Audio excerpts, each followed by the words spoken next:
Como nós falamos mais cedo, o presidente Lula acompanhou hoje em Montevidéu a posse do novo presidente do Uruguai, Yamandu Orsi. E falando com jornalistas, Lula defendeu o fortalecimento do multilateralismo e do comércio internacional por meio dos BRICS. Nós vamos a Brasília falar com a repórter Fernanda Sete. Fernanda, boa noite. O presidente Lula ainda volta hoje ao Brasil? O que ele tem na agenda e, principalmente, quais as informações que se apurou que ele está trazendo na bagagem? Boa noite mais uma vez.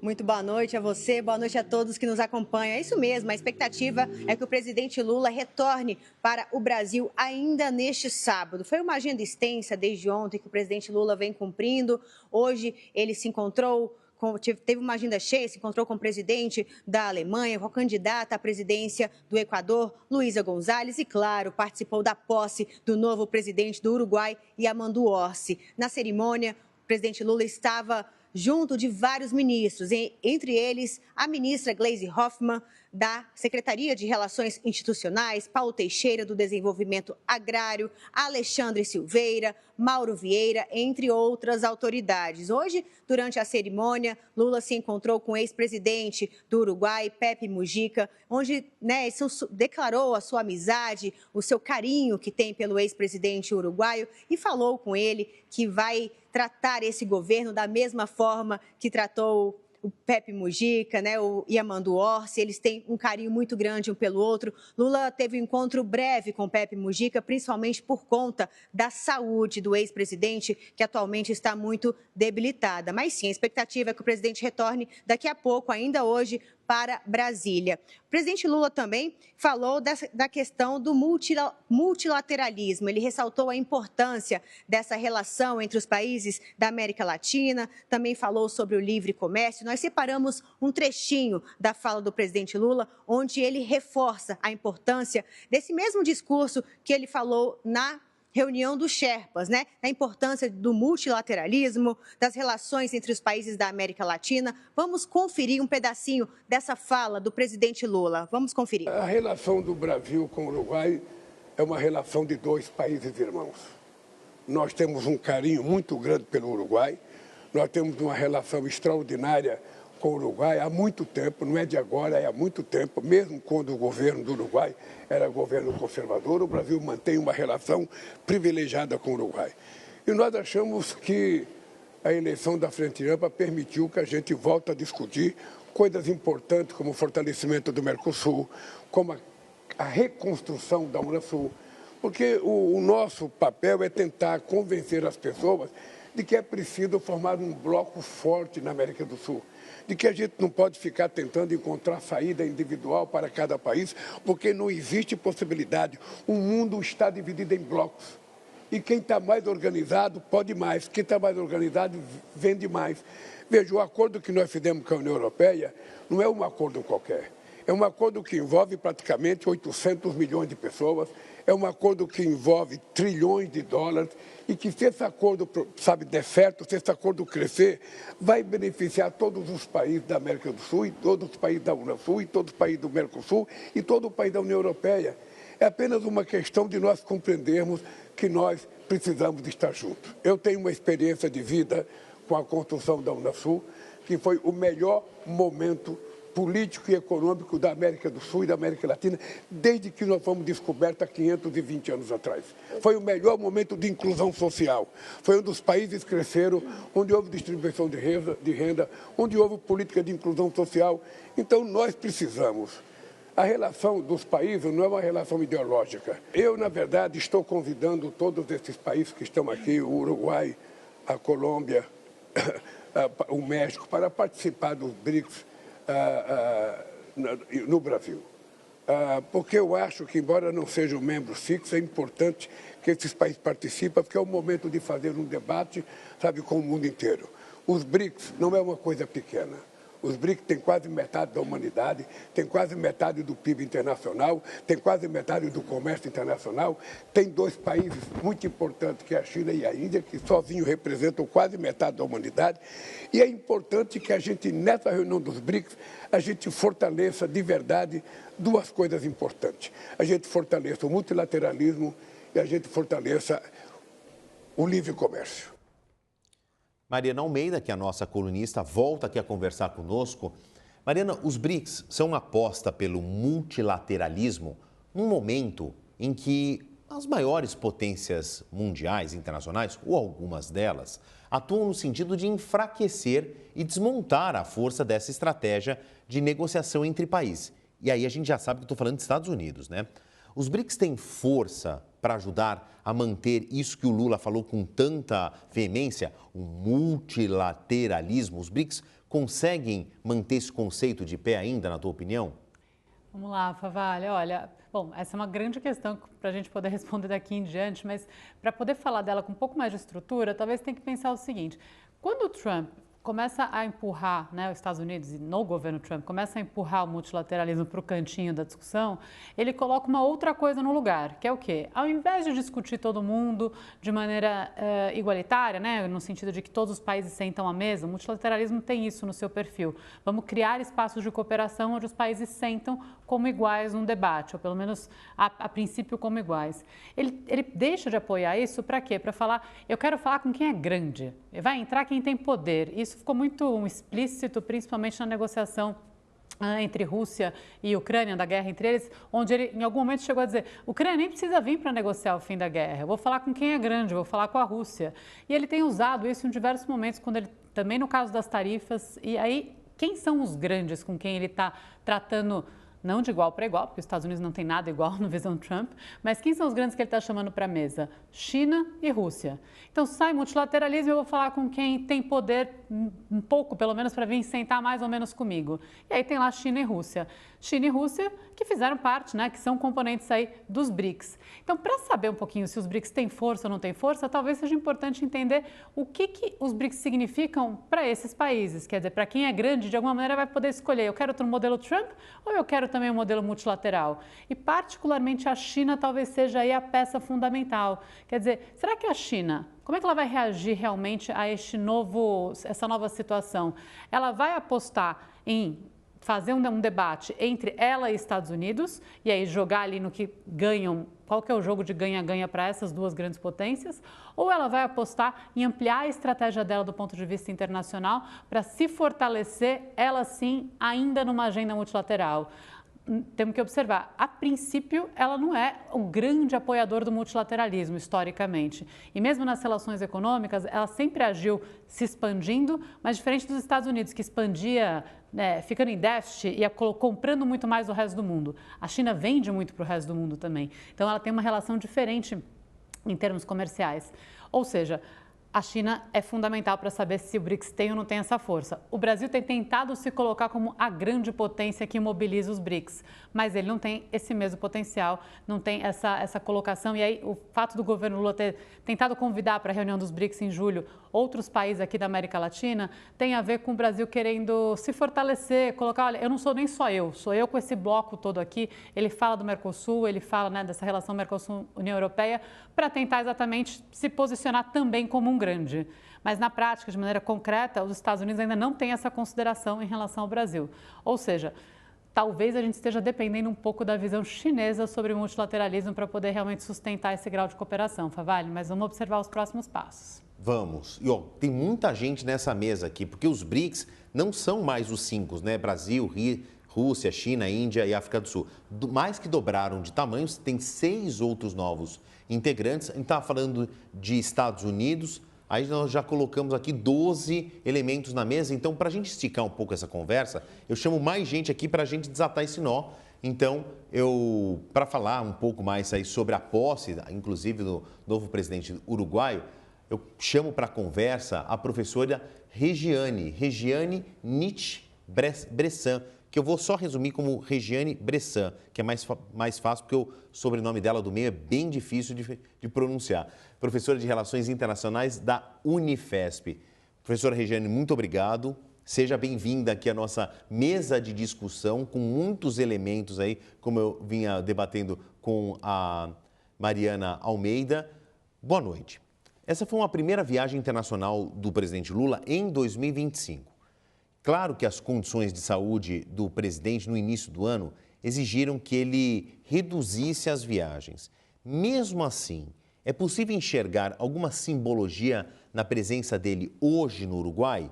O Uruguai faz parte ali dos alicerces do Mercosul, tem um alinhamento da esquerda moderada que está ressurgindo na América do Sul. Esses são os fatores preponderantes para a viagem do presidente Lula, que ficou bastante resguardado em 2024. Bem-vindo à nossa discussão aqui. Boa noite mais uma vez. Boa noite, Marcelo. Boa noite, Mariana. Boa noite a todos que nos assistem. É uma honra estar novamente aqui. Eu estive no final do ano passado e agora eu volto num contexto internacional ainda mais desafiador, com todas as mudanças que estamos acompanhando. Bom, a visita de Lula ao Uruguai, justamente para a posse do presidente eleito, claro, que tem um símbolo muito importante, simbolicamente é muito importante, na medida em que o Brasil conquista mais um aliado na região. O Brasil vem enfrentando muitos desafios regionais, lembrando que Lula intentou novamente ser o protagonista da América do Sul, quando em 2023 tentou aquela reunião em Brasília, em maio de 2023. No entanto, os países trocaram algumas farpas, inclusive o Lacagepou, agora ex-presidente do Uruguai.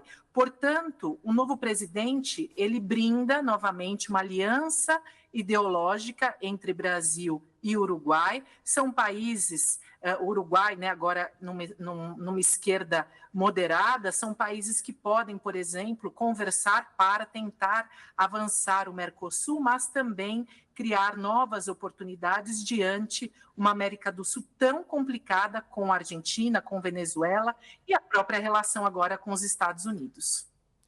Professora, a chegada de Amadeu Orsi representa a volta da esquerda ao poder no Uruguai. Isso é uma afirmativa, claro.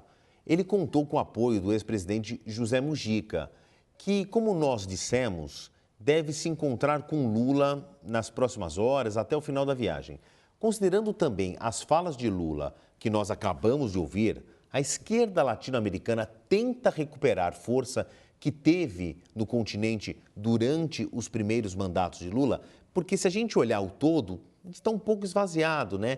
Temos o quê? Brasil, importante player, Uruguai, sem desmerecer os uruguaios, com o maior respeito, mas é um país pequeno. Temos a Venezuela, que eu acho que não dá para chamar de esquerda moderada, está bastante isolada, bastante desgastada, com um capital político bem deteriorado. E aí o que sobra aqui nesse bloco que já foi chamado de Pink Wave, né? Uma onda rosa, fazendo relação a essa esquerda mais moderada, porque a Argentina está bem ligada à direita conservadora. O Peru está ali no meio do caminho. A gente também perdeu aí outros players, a exemplo, o Chile voltou para a esquerda. Mas como é que está esse movimento? Ele já pode voltar a ser forte, integrado, como já foi, então, em outros mandatos do presidente Lula?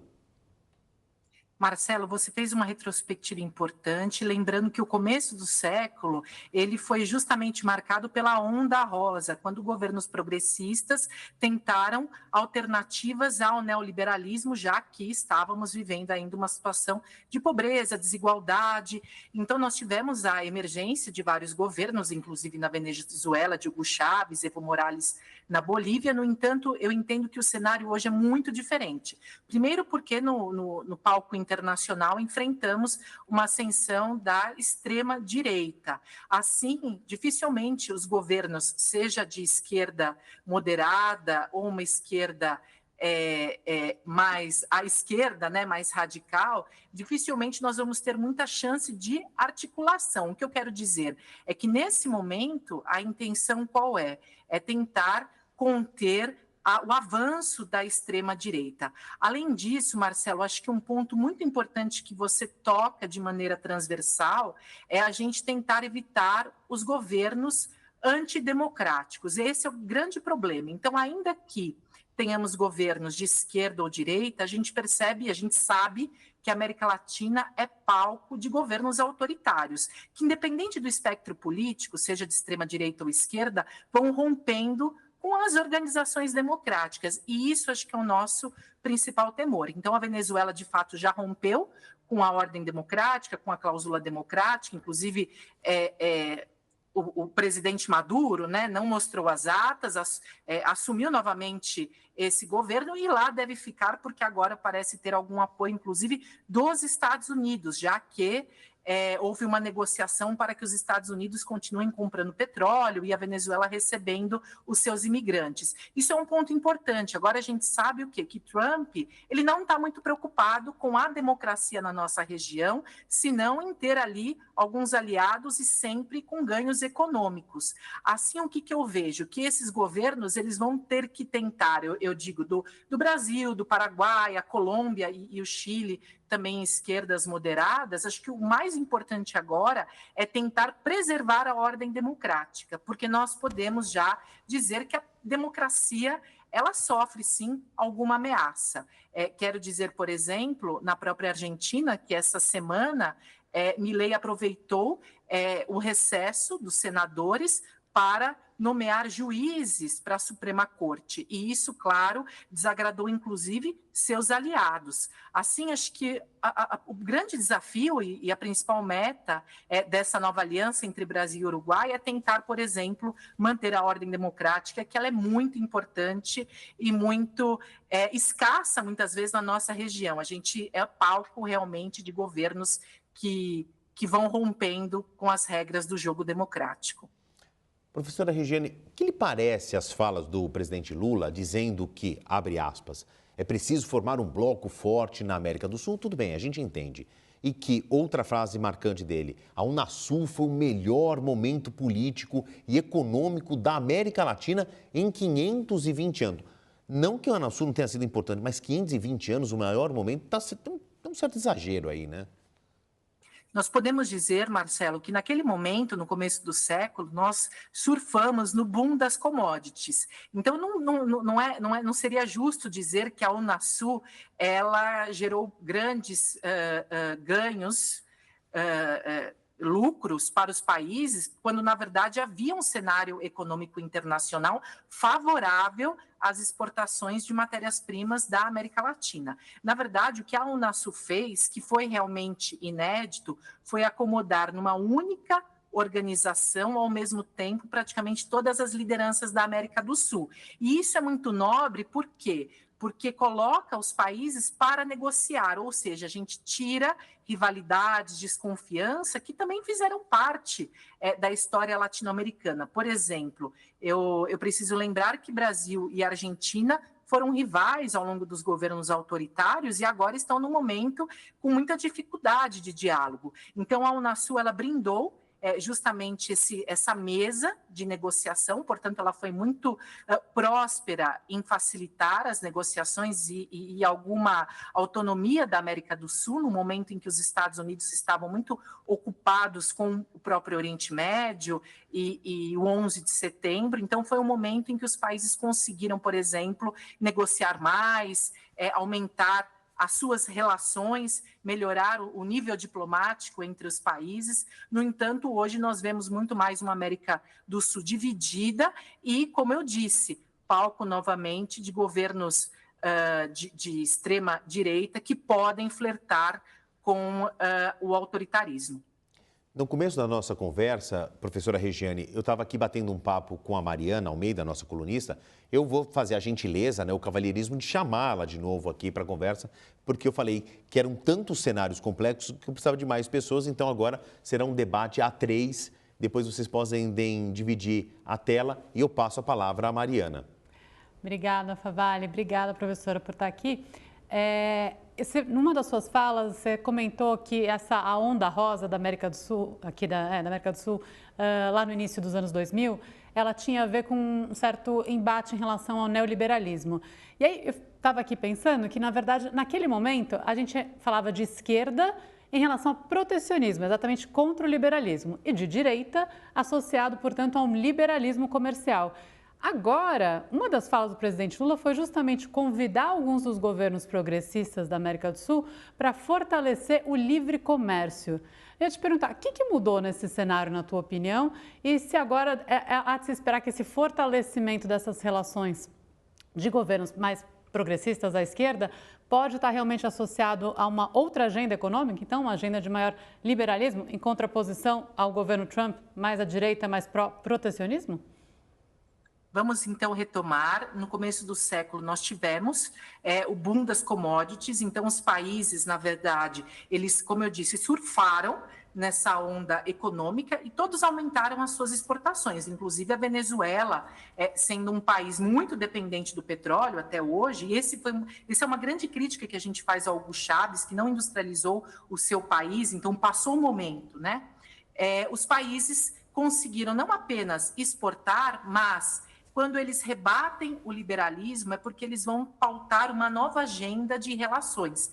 Então, eles começam, a partir até da inclusão da sociedade civil, dos fóruns sociais que acontecem muitos aqui no Brasil, com a presença de lideranças da região, nós começamos a incluir na pauta da América do Sul, das relações dos países da América do Sul, uma pauta de combate à desigualdade, combate à pobreza, temas como a própria democracia, participação da sociedade civil. Então, aquele momento foi muito marcado por essa ampliação da agenda da América do Sul, mas os países continuaram, inclusive, como eu disse, né, surfaram nesse boom das commodities. O que eu vejo hoje? Hoje a esquerda ela tem outras demandas. Então, uma demanda, por exemplo, de pautas identitárias. Isso ficou muito claro no governo de Boric e mesmo no governo de Petro, da Colômbia, então Boric no Chile, Petro da Colômbia, de fazer inclusão, por exemplo, de indígenas nos seus governos. E no caso da Colômbia,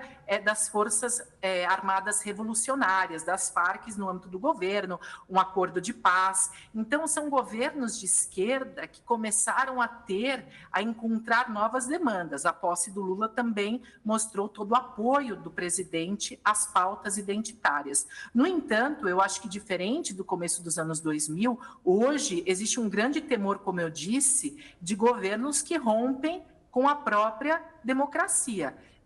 Fica muito evidente quando Maduro não mostrou as atas, né, em julho do ano passado, de 2024, houve ali uma aliança entre México, Colômbia e o próprio Brasil de tentar uma negociação com o Maduro sem haver conflito eminente. Então, nós temos todos os governos, a princípio de esquerda, na verdade eu já diria que a Venezuela rompeu inclusive com princípios da esquerda, e os países tentaram ali uma negociação com Maduro para que houvesse uma conversa. Infelizmente foi infrutífera, ou seja, os países não tiveram um bom resultado. Mas hoje, o que a gente percebe? O Trump, quando retoma a presidência nesse segundo mandato, ele ainda é mais assertivo em relação ao combate ao multilateralismo, ou seja, ele começa a fazer um desmonte da credibilidade das próprias organizações multilaterais e regionais, como o antigo NAFTA, que foi renomeado por ele no seu primeiro governo, e agora, a partir desse mês, México e Canadá vão passar a pagar uma tarifa de 25% às exportações, ao comércio ali regional. Então, o Trump ele vem com tudo, impondo barreiras tarifárias, sobretudo, ao comércio internacional, o que é uma afronta às negociações da própria OMC e das negociações regionais. O Lula, por sua vez, junto ao Uruguai, estão não só tentando retomar a liberalização comercial, na verdade, preservar isso, mas tentar fortalecer as relações entre os países e as organizações regionais pré-existentes.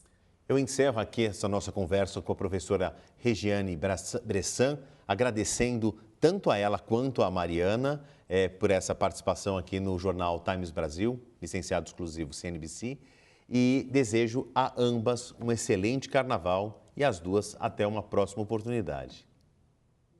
Fico à disposição, até uma próxima.